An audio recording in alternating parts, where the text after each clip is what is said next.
Hi everyone, Mr. H here. So good to see you again. Today we're going to think about something a little bit different. I want us to pretend that we're doing a big school project, and this big school project is that we need to make a movie, like show it in the movie theaters kind of movie. That's going to take a lot of work. So what people do you need to make a movie? I mean, have you ever watched the credits at the end of a movie and saw all those people? There's a lot of people that go into making a movie. So, what do you need to make a movie? Well, obviously, and this is just a small list, you're going to need a director, someone who knows what the movie is about and being able to tell people what they need to say and do in order to make that come across. You're going to need a writer, someone who writes down the words that the actors are going to speak and helps describe the scene so everybody knows what's going on. You're also going to need a camera person, someone to actually run the cameras and actually put the movie on film. And obviously, you're going to need some actors, some people who are going to be acting and saying things in the scene to do the story. But you might also need so many other people. You're going to need an editor to cut out any mistakes and make the movie make sense. You'll need visual effects people if you want to add things that aren't really there. You'll need costume people and make sure they're wearing the right clothes. Some stunt people if it's an action movie and you don't want people getting hurt. Producers to do producer things, whatever producers do. So there's a lot of people you need to make the movie. But very important to the movie is the composer. The composer of the movie, the person who writes the music.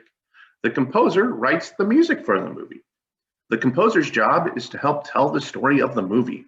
Even with actors and writing, sometimes the scene needs a little more help to tell the audience what is happening.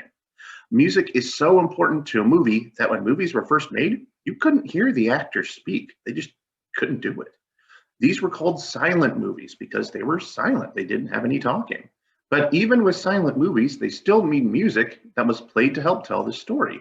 Yes, music was in film before the dialogue. So if you went to go see a movie back then, you go to the movie theater and they'd play the movie, and usually there'd be someone up in front playing a piano and watching the screen to make sure they're playing the music the right way, or there'd be a small orchestra giving you the music, or sometimes there'd even just be a record player playing a soundtrack, but they didn't have words. So we're actually going to watch a quick clip of a silent movie, and I want you to think about how the music helps tell the story when they can't talk. I'll make it bigger for it.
All right, so that was a silent movie. Did you see that there was a part a little bit earlier? Ooh, let me see if I can get this down here. There we go. Did you see that there was a part a little bit earlier in the clip where the girl was talking and you could see her talking, but you couldn't hear the music. Or I'm sorry, you couldn't hear her words. You could only hear the music. But then later on, they had him say something and some words popped up that said, look, I can do it blindfolded. That's how they used to do words back then. You couldn't see it, you couldn't hear it, so they just put it up on the screen for you. But the music was always there. And it was kind of light, kind of funny, kind of silly, because that's how silly the scene was. You saw that he almost went over the edge there so many times being blindfolded, he didn't know. So that's what made it funny. All right. Oh, I'm not going to watch that again. Oops. All right. So some famous film composers that are out there. The first one up on the top, the baton right there, we talked about him last time. That's John Williams. We already know him. We already love him. He did the music to Star Wars, to Harry Potter, to Jurassic Park, but he's not the only film composer out there.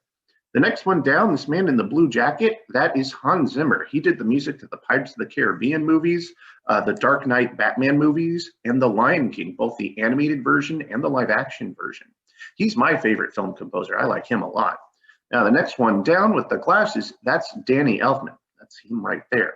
He did the music to The Nightmare Before Christmas, the main theme to The Simpsons. If you've ever watched The Simpsons show, the thing that plays at the beginning, that's his music. And he also did the music to the older Batman movies. Now, below him, this man right here is Alan Silvestri. Now, he's done the music to the Avengers, Avengers Infinity War, Avengers Endgame, a lot of the Captain America movies. He's done a lot of the Marvel movies. So if you've watched those, he probably did the music to some of those. Not all of them, but some of them. And these are just 4 of many, many, many film composers out there. Next time you watch a movie or a TV show, or heck, even play a video game, take a look at who did the music. If you really liked it, you should go out and see if you can find your own copy. All right, well, the next question is, how important is music to a movie? Well, music is very important to a movie. It plays its own part, just like any actor or actress. When it's done right, a film's music, what we call a score, can be recognized for years after the movie comes out and become just as famous. So we're going to watch this scene here. Now, this is the opening to Jaws, but if you already know what happens in Jaws, just ignore that for a minute.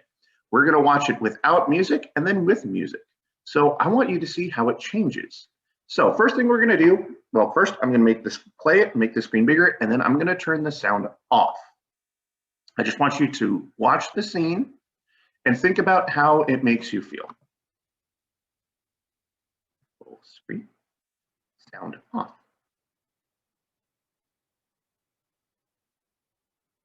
Now we wait.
All right, well, that was it.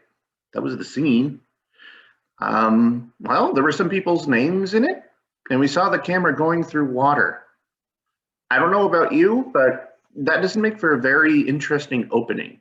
Let's pretend that we're, if you're going back in time to when this movie first came out, there wasn't really any way for you to know what a movie would be about or whether it'd be any good or not. They didn't have the internet. TV was really kind of new, and there wasn't really a lot of people running around saying what movie would be good or not. You would just have to show up to the theater, decide to watch a movie, and buy a ticket and see what happens. So I don't know about you, but if I sat down in this movie and it started like this with no sound and no nothing, I would think the movie would be kind of boring. So let's try it again. I'm going to back it up. And now I'm going to turn the sound on. Now, the music's really quiet at first, so you have to be super quiet to see if you can hear it. But we're going to try it again. Actually, we'll start right about here.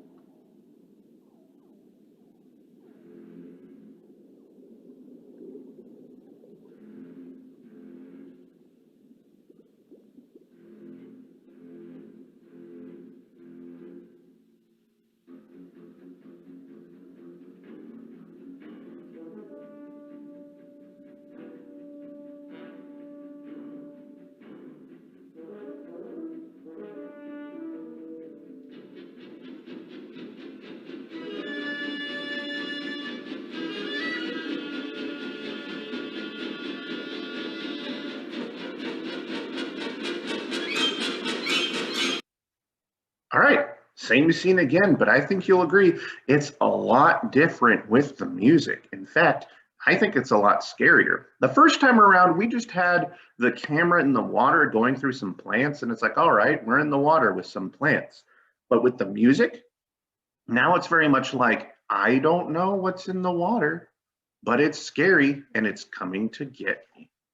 And all that because we added music. And that's just one piece of music in one scene of one movie. If you watch more movies and you do this, you're going to find that music changes a lot of the movie and makes it better.